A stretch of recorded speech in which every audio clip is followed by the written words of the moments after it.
নমস্কার বন্ধুরা, আমি পলাশ বিশ্বাস আর আপনারা দেখছেন পলাশ বিশ্বাস ভিডিওস। আশা করি আপনারা প্রত্যেকে ভালো আছেন। আপনাদের বাগানের গাছগুলিও ভীষণ ভালো আছে। বন্ধুরা, থাম্বনেল আর টাইটেল থেকে বুঝতেই পেরে গেছেন যে আজকে কোন বিষয় নিয়ে আলোচনা করব। হ্যাঁ বন্ধুরা, দেশি জবা গাছে রিপোর্টিং করেছেন, তার ভিডিও দেখিয়েছি। কীভাবে রিপোর্টিং করতে হবে, কিভাবে খাবার দিতে হবে, কী কী খাবার দিয়ে রিপোর্টিং করবেন, সমস্তটা দেখানো আছে। এরপরে যখন কচি কচি ডাল বেরোবে প্রুনিং করার পরে, হার্ড প্রুনিং করার পরে, তখন কি খাবার দিতে হবে এবং যাতে করে আগামী সারাটা মরশুম ধরে দেশি জবা গাছ টবেতে অবশ্যই এবং প্রচুর পরিমাণে ফুল দেবে। এবং মাটির জবা গাছেও একই কেয়ার, মানে জমিতে যাদের জবা গাছ আছে তারাও একই কেয়ার করেছেন। তারা কিন্তু এই কেয়ার মানে এই খাবারটা আজকের যে তরল দ্রবণটা দেখাবো বানিয়ে এই তরল দ্রবণটা গাছে দেবেন। তাহলে দেখবেন যে প্রচুর পরিমাণে ফুলে ফুলে ভরে যাবে আপনার জবা গাছ।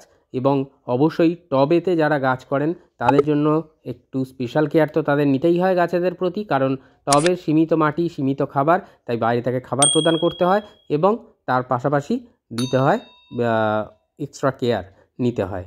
তাহলে বন্ধুরা দেখুন, এই যে এই দেশি জবা গাছগুলো হার্ড প্রুনিং করেছি, রিপোর্টিং করেছি, তার ভিডিও পেয়েছেন। যারা এখনও দেখেননি একবার ভিডিও লিস্টে গিয়ে দেখে নেবেন এবং দেখে নেওয়ার পরে সেই কেয়ার অবশ্যই করে ফেলতে পারেন। যারা এখনও করেননি, মানে রিপোর্টিং করেননি বা হার্ড প্রুনিং করেননি, তারা এখনও করে নিতে পারেন।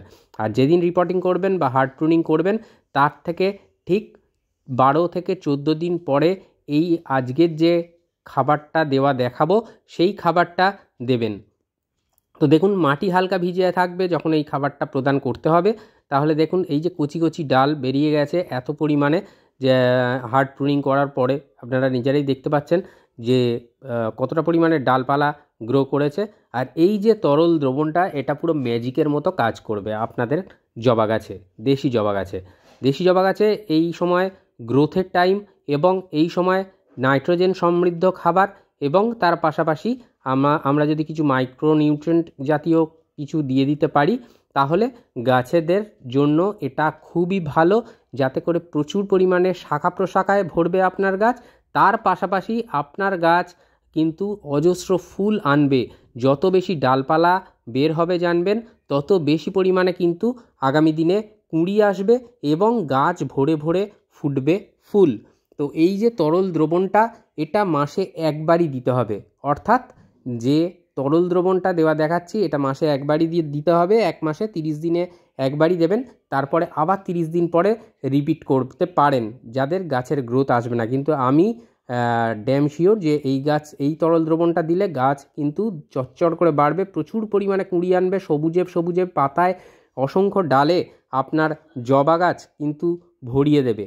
তাহলে বন্ধুরা দেরি করবেন না, আর আমি অবশ্যই খাবারটা দেখাচ্ছি। তার আগে একটা কথা বলে রাখি যে প্রতিদিন সন্ধ্যে 6টায় আমার চ্যানেলে বাগান সংক্রান্ত ভিডিও আসে, তাই বলবো বন্ধুরা সকলে চ্যানেলটি সাবস্ক্রাইব করে দিন এবং পাশে থাকা বেল আইকনটি প্রেস করে অল করে রাখবেন, নোটিফিকেশন আপনার মোবাইল স্ক্রিনে পৌঁছে যাবে।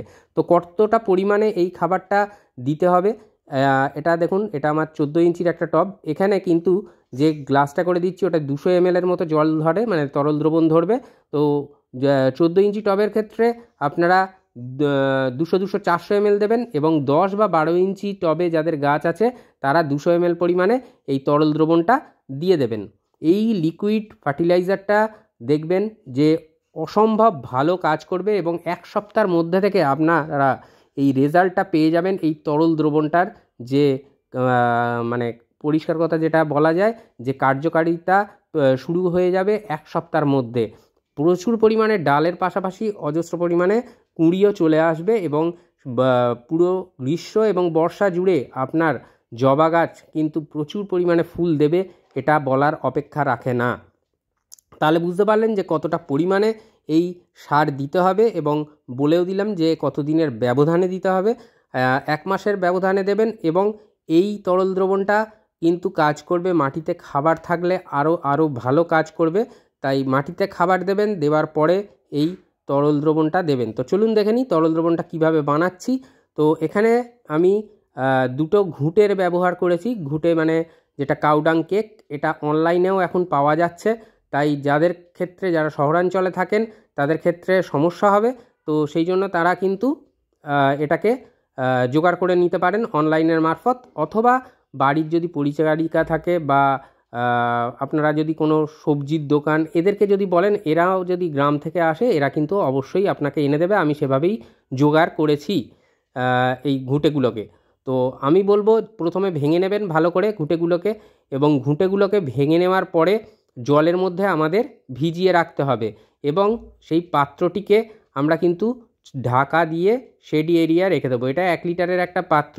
তো এই ক্ষেত্রে আমি দুটো ঘুঁটেই ব্যবহার করছি। যারা বেশি আকারে ভেজাবেন তাদের জন্য বড় পাত্রের প্রয়োজন অবশ্যই আছে। তো 1 লিটার জলে মোটামুটি দুটোর মতো যে সাইজ দেখালাম ওই সাইজের ঘুঁটে আপনারা যদি দিয়ে দেন তাহলে এনাফ এই তরল দ্রবণটা তৈরি করতে এটাই লাগবে। তো এই 1 লিটার জল কিন্তু কিভাবে বানাতে হবে সবটাই দেখিয়ে দেবো, কতটা পরিমাণে কি কি নিতে হবে, এর সাথে আরও কি কি মেশাতে হবে সবটাই দেখাবো। কিন্তু এটাকে 3 দিন আগে ভেজাই, তারপরে ফিরে আসব।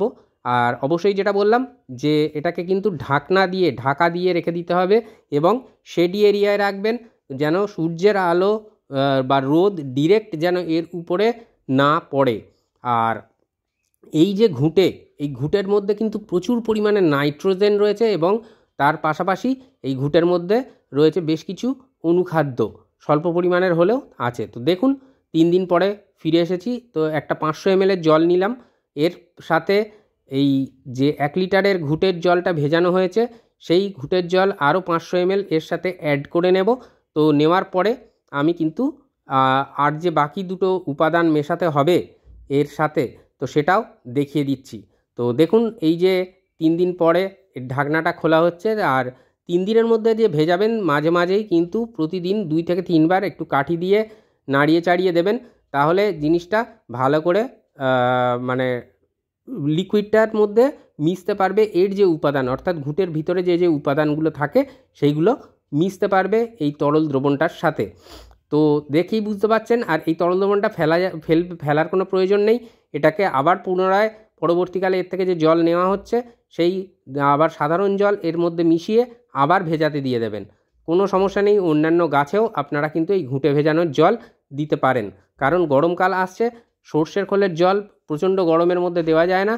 আপনারা ঘুঁটে বা গোবরের 1 বছর পুরনো গোবর নিয়েও আপনারা কিন্তু সেটা ব্যবহার করতে পারেন নাইট্রোজেনের সোর্স হিসাবে। তো দেখুন মিশিয়ে নিলাম এই ঘুঁটে ভেজানো যে জল, সেটা হাফ নিলাম ঘুঁটে ভেজানো জল এবং হাফ সাধারণ জল। তো এই অর্ধেক পরিমাণে আমাদের কিন্তু এই জিনিসটা নিতে হবে। তো এর পাশাপাশি আর কি নেব? এর পাশাপাশি 1 লিটার জলের জন্য বানাচ্ছি, ভালো করে দেখে নিন এবং বুঝে নিন। এটা যে চিনির দানার মতন দেখছেন, এটা ম্যাগনেসিয়াম সালফেট বা এপসাম সল্ট। এই ম্যাগনেসিয়াম সালফেট বা এপসাম সল্ট এই টেবিল চামচের হাফ টেবিল চামচ নিতে হবে, অতি সহজে জলে দ্রবীভূত হয়ে যায়।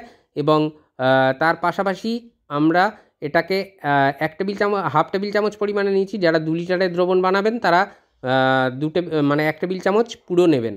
তো 1 লিটার জলে বানানোর জন্য এই সুবিধাটা পাবেন আপনারা, যে বুঝতে পেরে যাবেন যে কতটা পরিমাণে কী কী লাগছে। এটা হচ্ছে হিউমিক অ্যাসিড।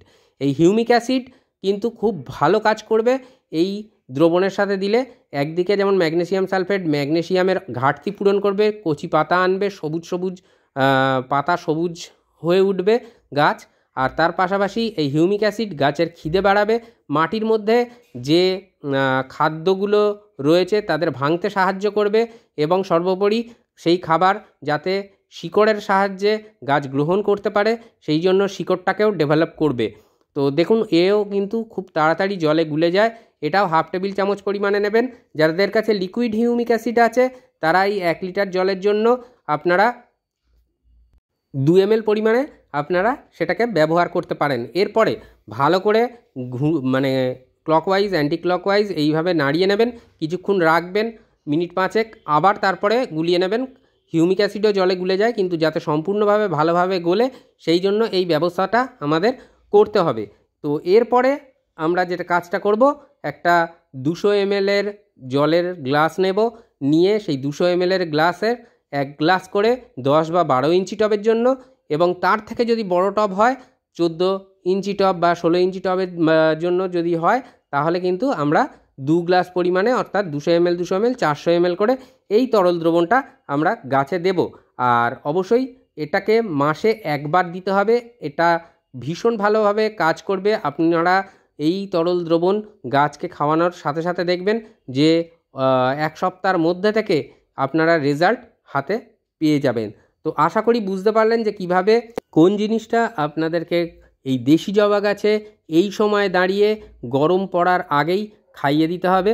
যদি এইটা খাইয়ে দেন, গাছ দেখবেন চচ্চড় করে বাড়ছে, অজস্র ডালপালা ছড়াচ্ছে এবং প্রচুর পরিমাণে ফুল প্রতিদিন আপনার বাগানে টবের গাছেতে ফুটবে। এইভাবে দেশি জবা ফুটে আপনার বাগান আলো করে রাখবে। তো আজকের মতো এ পর্যন্তই বন্ধুরা, খুব ভালো থাকবেন সকলে। আবার আসছি আগামীকাল ঠিক সন্ধ্যে 6টায়। ততক্ষণ সকলে ভালো থাকুন, সুস্থ থাকুন, প্রচুর পরিমাণে শেয়ার করার অনুরোধ রইল। আর অবশ্যই খুব ভালো থাকার পাশাপাশি দেখতে থাকুন পলাশ বিশ্বাস ভিডিওস। নমস্কার বন্ধুরা, আজকের মতো এ পর্যন্তই। আবার আসছি আগামীকাল সন্ধ্যে 6টায়। নমস্কার।